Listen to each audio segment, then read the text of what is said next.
must describe the extraordinary event which I call my fatality. On August the 2nd, 1946, I began to feel fierce pains throughout my body, particularly in the chest and around the heart.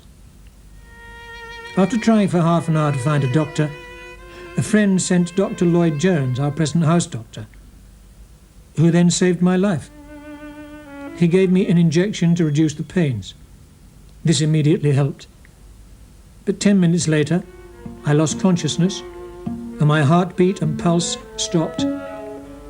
In other words, I was practically dead. I have never found out how long it lasted. All I was told was that Dr. Jones made an injection directly into my heart. It was 3 weeks before I recovered.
I seldom have severe attacks, but my shortness of breath is more or less chronic.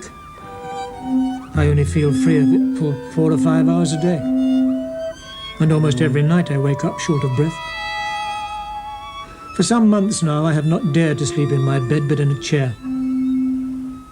I suffer from exhaustion and dizziness, and my eyes, which used to be exceptionally good, make it hard for me to read.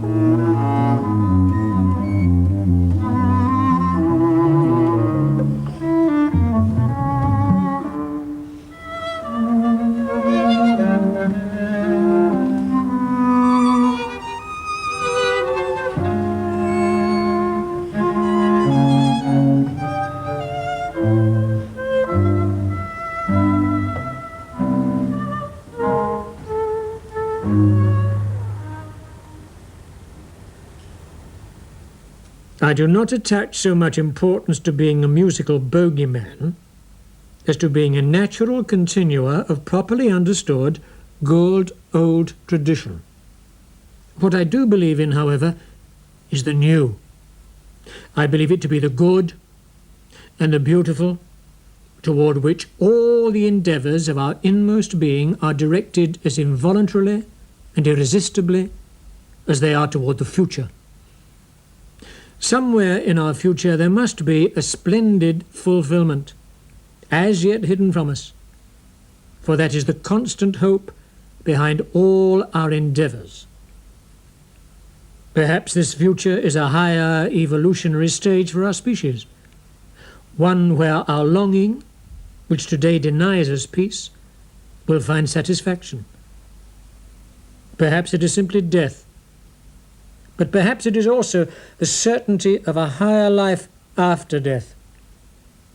The future brings the new And perhaps for that reason we so often and so rightly find the new identical with the beautiful and the good.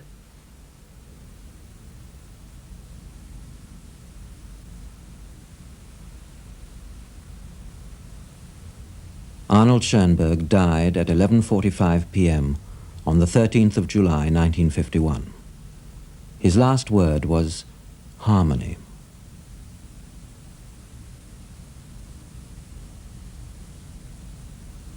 And this is what some people said about him at the end of his life.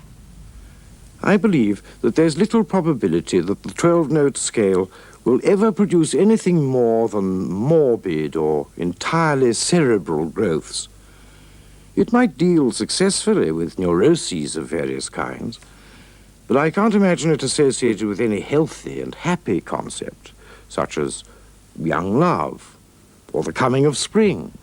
Sir Arnold Bax, a composer. It is easy to see that Schoenberg sins against something older and more fundamental than 19th century textbooks. He sins against the natural physical laws governing sound. A sort of arbitrary mathematics is substituted for elementary acoustical laws. The result of such a tonal cuisine is mostly unpalatable. Felix Abrahamian, a critic. And from Moscow, the stillborn theories of Schoenberg, calculated to destroy melody and harmony, can lead only to regression, not to progress in art. They serve as a convenient springboard for propaganda of anti-democratic cosmopolitanism supporting the principles of imperialist aesthetics. G. Schneerson in Music in the Service of Reaction. How many unsuccessful exhumations are required before works are pronounced dead? Ivor Keyes, an academic.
We're now in a storeroom in California State University, which temporarily houses the papers, the musical sketches, the models, and some paintings which Schoenberg left behind at the time of his death.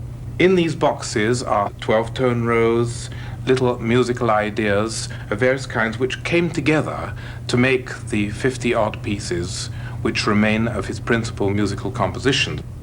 When we come to judge Schoenberg, or when the years come to judge Schoenberg, it will be not only because of his enormous intellectual qualities and because of his high intelligence and the superabundant richness of his invention, it will be rather possibly for a moral quality or something which could be defined like a moral quality. Beethoven described it by asking the question, muss es sein, es muss sein. Must it be, it must be. And many of Schoenberg's texts contain echoes of a similar sense of moral purpose. And I think, for me, this exploration of Schoenberg's work has shown precisely that there have been paradoxes, apparent contradictions, and complexities of all kinds. But through it all shines the central determination and certainty, a kind of certainty others of us must envy, that what he was doing was what he had to do and was right for him. And I'm sure that there are many ingredients to great music, but that is an essential one without which music cannot survive and remain and be judged to be great.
That all I have endeavored to accomplish during these 50 years is now evaluated as an achievement seems in some respect to be an overestimation.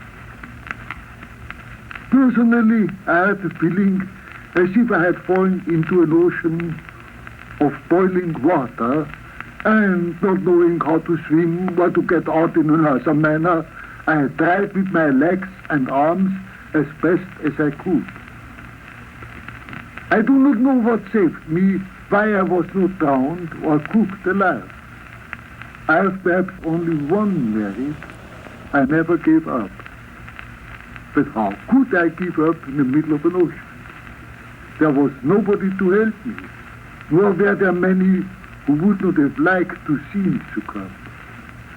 It might have been the desire to get rid of these nightmares, of these unharmonious torture, of these unintelligible ideas, of this methodical madness. Maybe I didn't care enough about such problems. Maybe I myself failed to understand their viewpoint, was not considerate enough, was wroth when I should have been soft. But I have one excuse. I had fallen into an ocean of overheated water, and it burned not only my skin, it burned also internally. And I could not swim. At least I could not swim with the tide. All I could do was to swim against the tide, whether it saved me or not. I see that I was always in the right. And when you call it an achievement, so forgive me. I do not understand of what it might consist. That I never gave up, I could not. I would have liked to. Please do not call it false modesty if I say, maybe something has been achieved, but it was not I who deserves the credit for that. The credit must be given to my opponents. They were the ones who really helped me.